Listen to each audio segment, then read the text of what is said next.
Binalot around the Philippines!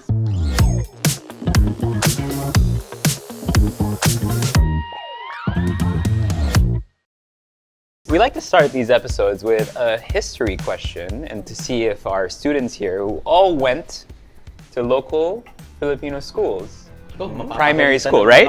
Right? I'm the only one that did a European school. This one too. FEATR, not exempted. Who were the first inhabitants of the Philippines, kids? Ayoko na sumagot kasi last time na sumagot ako mga nagalit eh. Should you educate yourselves? Malaysian, Indo? No, close. Okay, so you said it.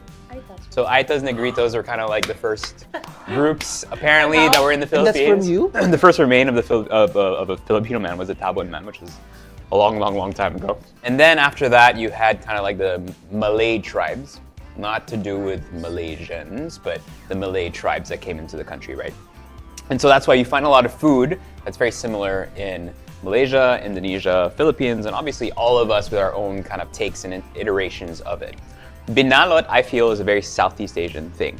Us in the Philippines, unlike kind of Vietnam, we don't use a lot of herbs, but we use a lot of leaves in our cooking, but not just in our cooking, but also to kind of wrap things up. So it's a function that I think is really cool. And it's also one of parts of our cuisine that I don't feel like we talk enough about. Yeah. But it's really pretty, it's really functional, and the banana leaf does leave a little bit of a aroma to it, right? By the way, since this is going to become a series that we're going to keep doing, obviously we're 6 to 7 people usually. Obviously, we can't cover all the provinces of the Philippines. The last adobo video we did, people were like, oh, why didn't you do this one or this one? We can't have 81 hosts lined up, each doing one version of adobo. So what we try to do is just select the ones that we feel are most interesting or most representative. Very diverse ones. In our opinion, correct. And as much as possible, because we're bringing in resource people, we will try to stick to the recipes. So when someone says there's no onions in adobo, Seth, you don't put onions in your adobo. Right? Easy. I got you guys in the comments. I'll be your anger translator. Sorry guys. Let's get cooking. Hi, I'm Trish, and today I'm doing tinoktok, also known as Pinangat in Bicol. Fortunate enough for me, my resource person is here with us today. He's from Sorsogon, but he's been working in Manila for over a decade now. So everyone, help me to welcome Kuya Elvis Payos! Palakpakan po natin! Si Kuya Elvis, ginagawa niya si Papa ko ng tinoktok, and I swear, panalong-panalo to sa bahay. So syempre, dinala ko siya. O, diba? Dinala ko siya para turuan niya tayo paano gumawa ng tinoktok. Okay, Kuya Elvis, pakita natin sa ating viewers anong kailangan mga ingredients. So, unahin natin yung hipon. Unahin natin sa hipon. Yeah.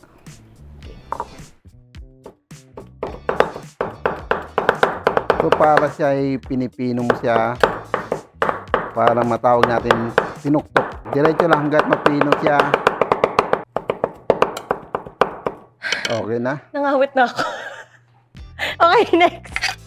So, i-mix natin yung buko. Siyempre, hindi ko papatrabuhin ng ating resource person, so ako na naman magtutok-tok ng buko. Dapat lang. Malambang, fresh. Mabilis na pala ituktok yung buko. Okay. Oo, kasi ano na siya. Nakayod na. Nakayod na natin. Kasi kung buo yung buko, napakahirap, matagal yung gagawin natin. Daming pagmamahal dito, tsaka gigil. Okay. Whew, pawis. Okay. So, hihawain natin sibuyas. Itutuktok ko rin yan? Kaya nga tinatawag natin tinutok dahil ating ginagawa mano-mano po. No, talagang tinutok ng kutsilyo po siya. Dinikdik. Oo. Pag yung dinikdik ang tawag na ron. Ayan. Tapos, tsaka natin itutuktok. Kailangan pinong-pino to?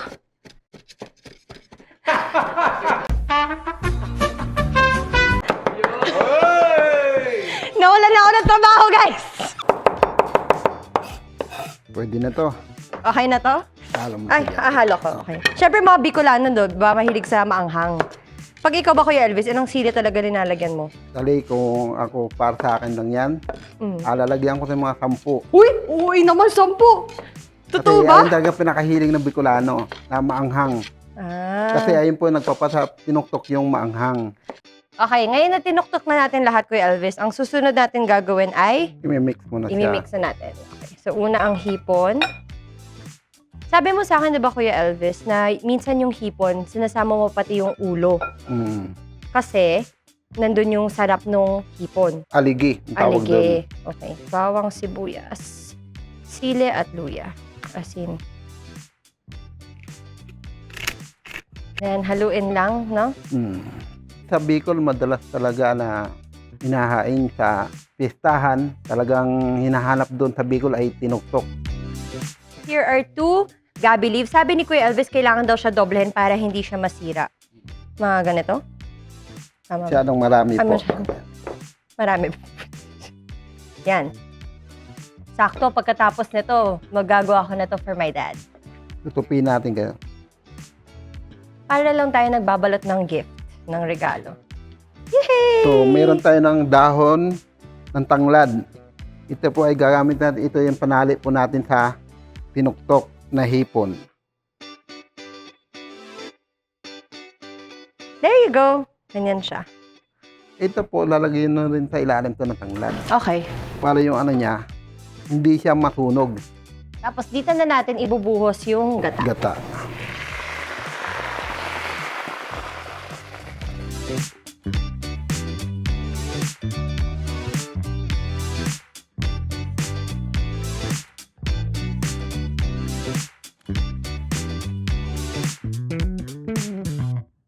Ito na po ang ating tinuktok. So, Kuya Elvis, bakit medyo may mantika yung gilid?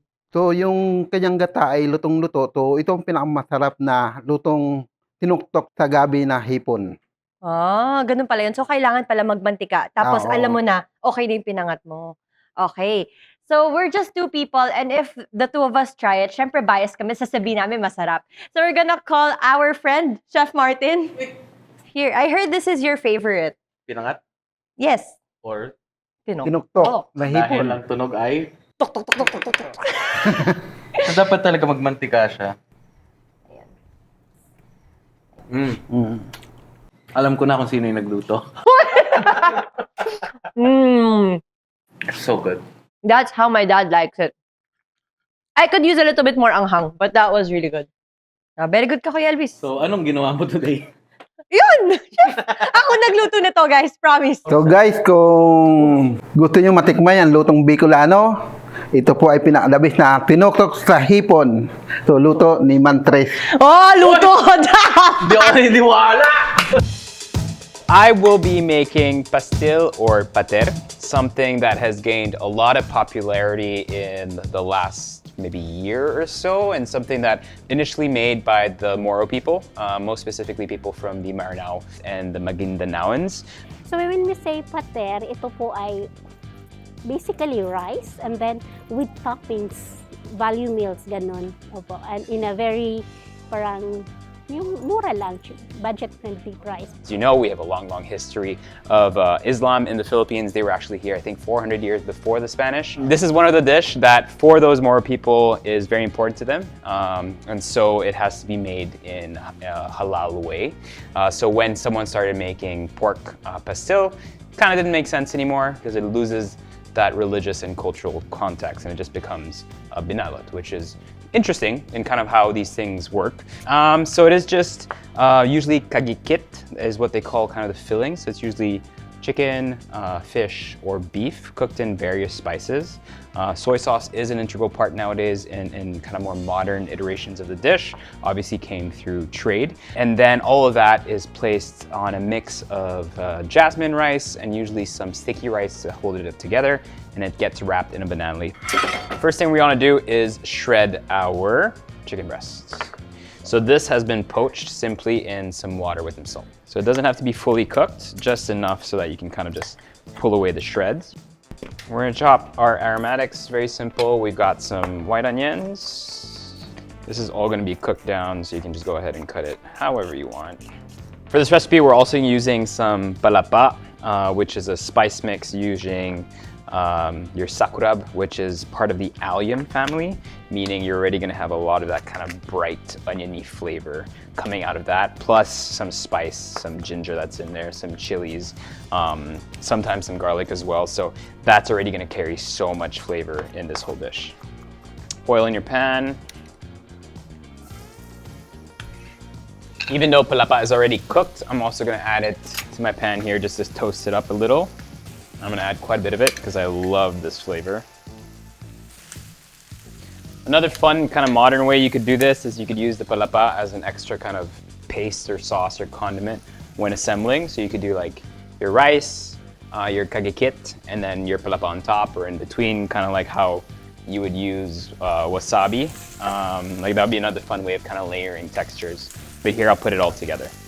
I'm doing something quite traditional here, but you could really have fun here in terms of the different flavors and things that you want. What makes a pastil is basically how the rice is wrapped in the banana leaf. Obviously, kind of the original trios of fillings that you would have. But after that, you know, I do feel people should feel very comfortable getting creative when it comes to Filipino food. And as such, you can play around with the different types of flavors in there. You know, I've seen some beef rendang pastils being made. There are new kind of restaurants in CDO popping up that we featured where you could see kind of pater being not wrapped in banana leaf, but served in the banana leaf with lots of condiments. I think fried eggplants is one of the main components there. So this dish will evolve, but it's always great to kind of know where something comes from. Chicken goes in. Turmeric powder. I like to put it in my mix. Bit of broth, just to help bring all the flavors together. Some soy sauce. And some oyster sauce. Now we just have to wait for kind of all that moisture to dissipate. You want a nice dry mix.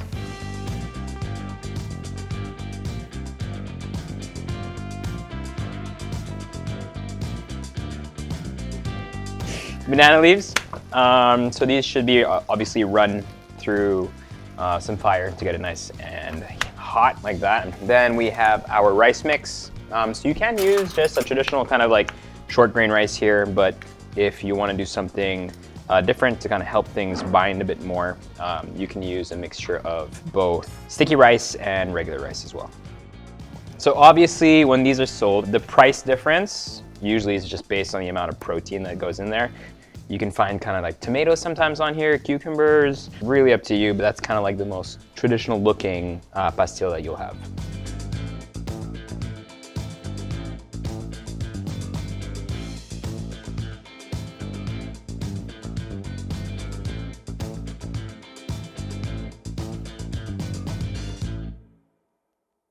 I'm joined by our wonderful Nika, and one of the reasons is because Nika grew up in, what's the gang sign? Northern North Min.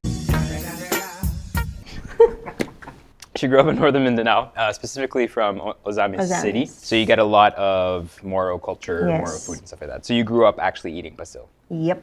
And when you eat this, you eat it with a spoon or just straight? Actually, hands. Ah, okay. So you open it like this. Yes. And then you kind of go at it. And then just Ah. And you're mentioning, so I put the palapa inside, but you're mentioning palapa usually is also served as a side. a condiment on the side. Is that pretty similar to... Actually, Is this something people would make at home? Not really, right? not really. Usually, binibenta siya sa mga, we call it pater house. Okay. And luckily for me, mayroong pater house outside the school. Kaya lagi ko siyang kinakain because it's convenient.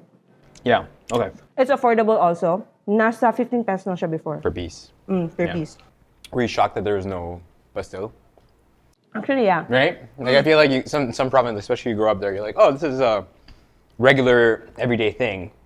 And here you have paresan. Actually, marami akong mga food na nagugulat ako na hindi siya common here. Everyone understands that depending on where you live in the Philippines, you have a very different lived experience. But it's something that we don't necessarily talk about. Yeah. Because everyone has this idea of a united Philippines. What is up, guys? My name is Seth. If you haven't already heard, you know what we're making today. We're making Junay. It has the burnt coconut taste, has a lot of ginger, some garlic, and if you guys have different ways of making your Junay, please feel free to comment below. We are very open to learning. Let's get started. Yaon hindo ko kanyoin paghinang sin Junay. Kan ako imingat sin naginang Junay. Masala mo na inkeryak sa hanang mo. Pangon mga mag-beach, pag-graduate, tawa Ramadan. ang lain kabiaksan na mo maghinang. Sa mga ingredients kagunahan, sibuyas, bawang, About a tablespoon of ginger. dulaw, sunog lahing, So a good indication that your coconut is hydrated, and a lot of the flavors on there is like when it starts to come up with moisture and you get all of the juices from all of those vegetables and aromatics over here. Next, I'm gonna go in with our glutinous rice. So I'm just gonna shake that on. Really toast this. Coconut milk. I'm gonna lower the heat, not too high. kuhal-kuhalon, sambil tumahay na. Pag-ubos ang pahibutang parahon, utuson na.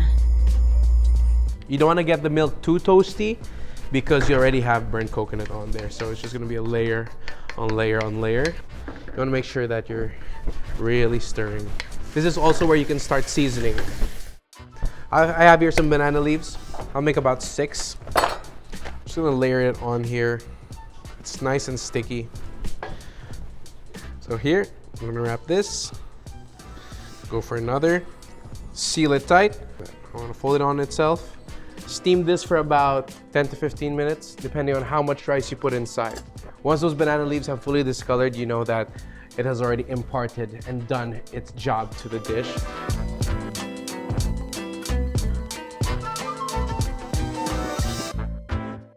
Okay, so here we have our Junay. I'm going to be calling our pickiest eater, Miss Trish, to join us. Am I really that picky? She's really, really picky. She doesn't eat seafood. Okay. So here I have Junay. This is coconut, burnt coconut, some aromatics, some ginger, garlic, onion, and some glutinous rice. Ooh. So there's no protein. Ooh! Yeah, it's very fragrant, Yeah, it is. right? Let's give it a try. Okay. It smells like coconut curry, Kind of. right? It kind of smells like the suman that has the ginger. You know that one?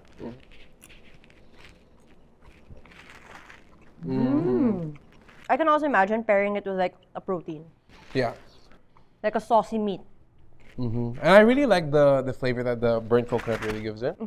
Having it on the go all the time, like already in the habidal, it's like a nice little like Snack. yeah, tastes amazing. It's good. Really good.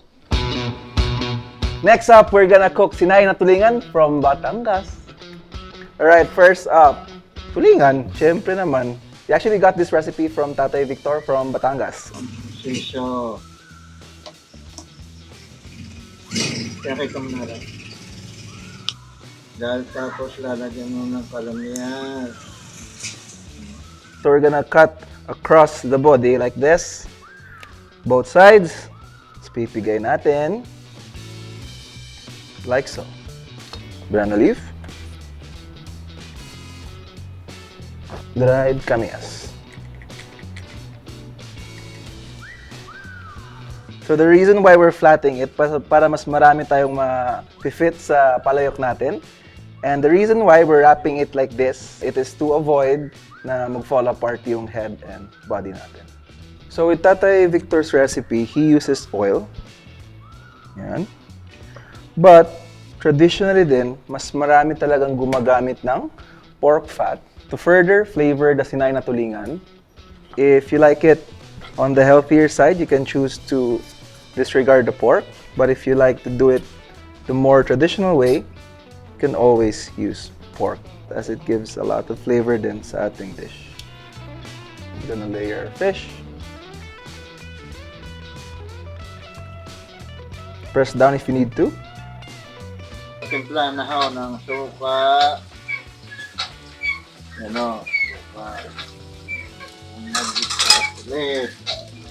Para lahat dalbaho na ilagay. Optional, dagdagan mo ng kamyas. Then water. Just enough to cover. We're gonna cook this for about an hour or so hanggang sa lumambot yung ating isda.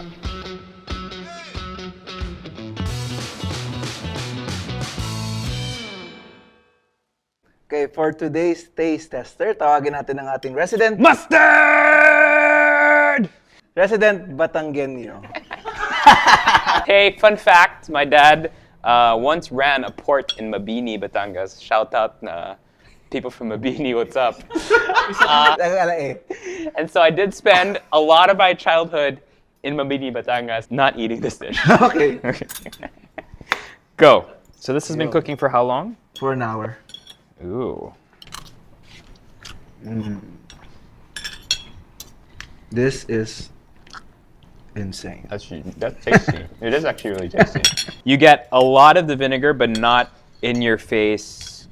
It feels like it's more briny than it is kind of like your more vinegary paksiw, which I actually appreciate. It's not too acidic, not too aggressive, right?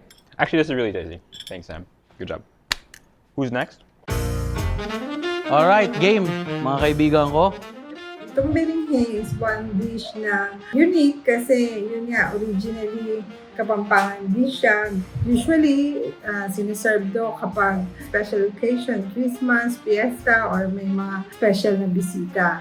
Sinusutay ko yung onion, garlic, I lower my heat para lang di masunog. yung chicken. Make sure na well saute siya, lumabas lahat ng blood.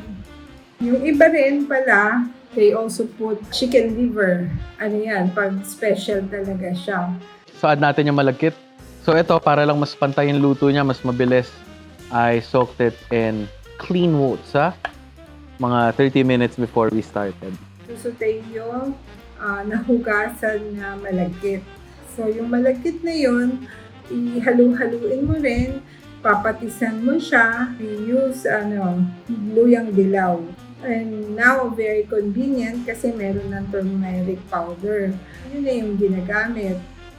Then I add my coconut milk. Tapos kung gusto nyo lang, pwede kayo magdagdag ng chicken cube para mas malinamnam. Raisins, add sweetness. It's a bit dry if you eat it as is. Pero yun nga, once it rehydrates dun sa coconut milk, you'll get why they put it in. Vegetable naman, meron siyang bell pepper, red and green para maganda yung color. Then over low heat, lutuin na lang natin siya. While cooking, very low fire para hindi siya dumikit. Yan, fully cooked. Mas gusto natin siya ibalot, we'll have to wait for it to dry up a bit. Tapos to garnish it, you can garnish it with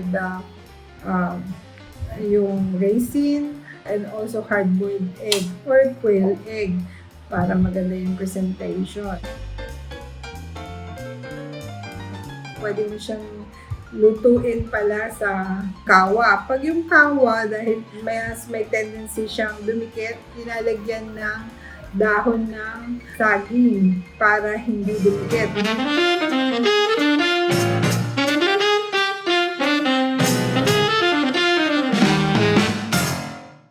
Alright, so mga Bringhe fans, tapos na yung aking binalot. I call on my good friend, Sam from Dumaguete to Manila, to taste my dish. A flower's not a flower until they bloom. Boom! Regalo ko sa'yo yan. Ayan! Uy. Ayan! Ayan! Ayan! Naku! Bringhe. Sarap nito. Should they actually sell this binalot style talaga? Some. Wow.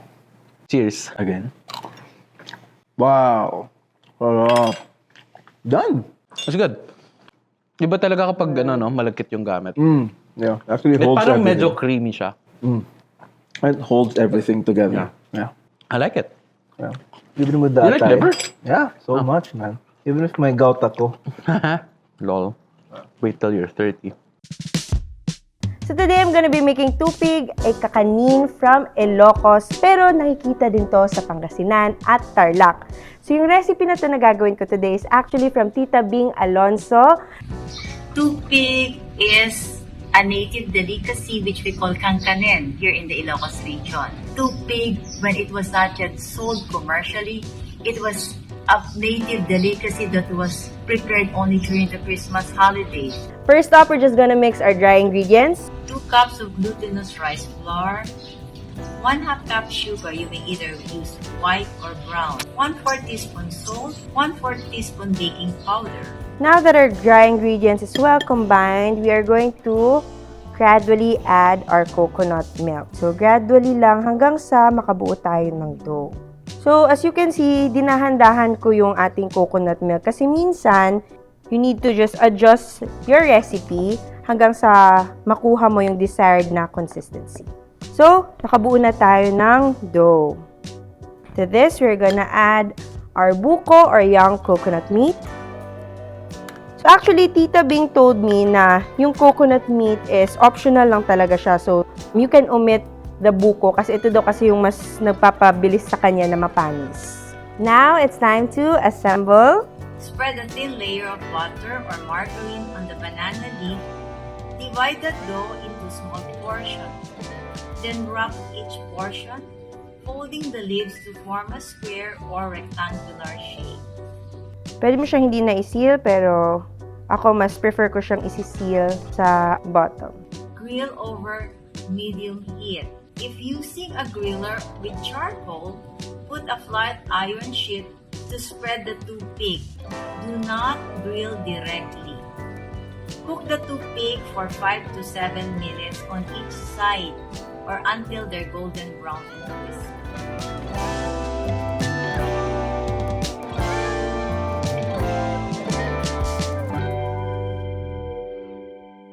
So I am now joined by my co-creators and they're gonna try the dish that I made. Different from the tupig that I know. Whoa. Oh. I like it though. Oh yeah, that's the one. Might as well ask you guys, which binalot did you guys like best? Start with you. Okay. Old buddy, old pal. My favorite binalot is the tinoktok. Honestly, Oh yeah, that was good. yeah, I'll go next because that's my favorite too. Yeah. Yeah, Elvis is such a great cook.